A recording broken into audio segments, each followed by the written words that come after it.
1986년 1월 28일은 미 항공우주국 나사의 우주 프로그램에는 특별한 날이었습니다. 다른 6명의 우주 비행사와 함께 한 교사가 최초로 우주선에 탑승하여 우주에서 수업을 진행하기로 한 것이었습니다. 분위기가 굉장히 들떠 있었지만 우려를 표명하는 사람도 꽤 많았습니다.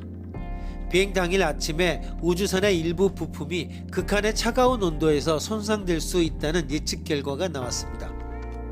엔지니어들은 특히 양 측면에서 뜨거운 가스가 새나가는 것을 막는 고체 연료 로켓 부스터 내부의 고무 마개를 조심해야 한다는 우려를 표명했습니다.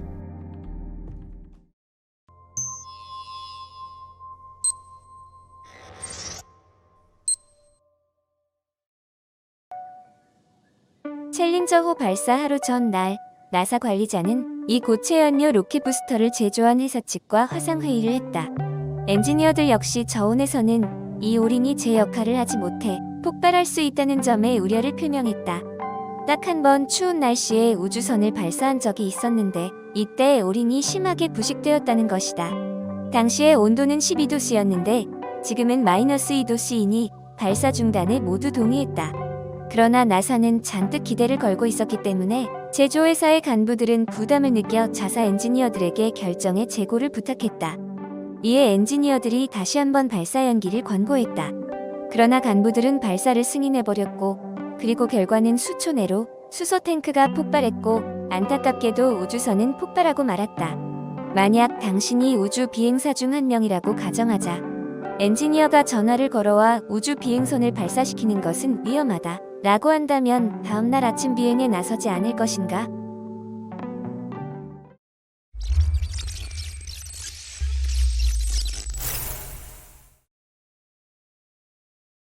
이 고무 마개는 오링이라고 부릅니다. 오링은 뜨거운 가스가 빠져나가지 않도록 하는 역할을 하는데 저온에서는 오링이 충분히 늘어나지 않을 수 있기 때문입니다.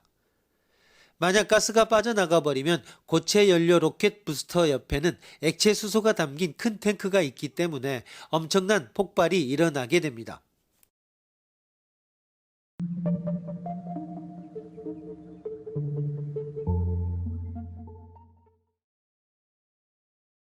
절대 일어나서는 안 되는 비극이었습니다.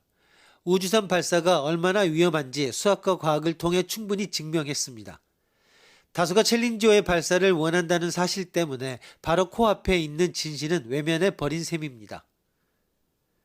수학은 경기장에서의 심판과는 달라서 편애하거나 맹목적이라든지 부적절을 이유로 당신의 이의를 제기할 수 없습니다. 수학은 그 차원이 다릅니다. 수학에서는 당신이 어떤 현상을 두고 얼마나 사실이길 원하는지, 얼마나 많은 사람들이 당신의 의견에 동의하는지, 혹은 만약 그것이 사실이라면 얼마나 일이 수월할지를 신경 쓰지 않습니다.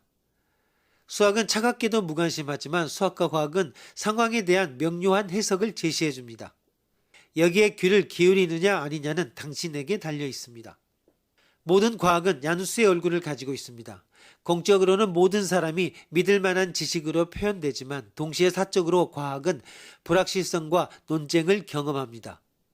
과학이 단지 제안하는 지식이 아니라 실험실의 안과 밖을 넘나들면서 과학자가 다양한 인간 및 비인간 행위자들을 조밀하게 묶어내는 연결망 구축의 실천입니다. 이런 주장이 사실로 구성되는 것은 그 주창자가 중요한 타자들과 동맹 또는 연결망을 맺는 것입니다. 이렇게 과학은 단순히 불멸의 진리라고 간단히 말할 수 없습니다. 특히 우리에게는 그 절차와 과정을 알아보는 것이 중요합니다. 이 사건은 전문가의 역할을 제고하는 계기가 됐습니다. 이 문제는 비행사의 입장을 묻고 있습니다. 즉, 만약 당신이 우주 비행사 중 한 명이라고 가정합시다. 엔지니어가 전화를 걸어와 우주 비행선을 발사시키는 것은 위험하다라고 한다면 다음날 아침 비행에 나서지 않을 것인가? 다른 한편으로 또 다른 전문가인 기술자의 입장에서 이 문제를 바라볼 수도 있습니다.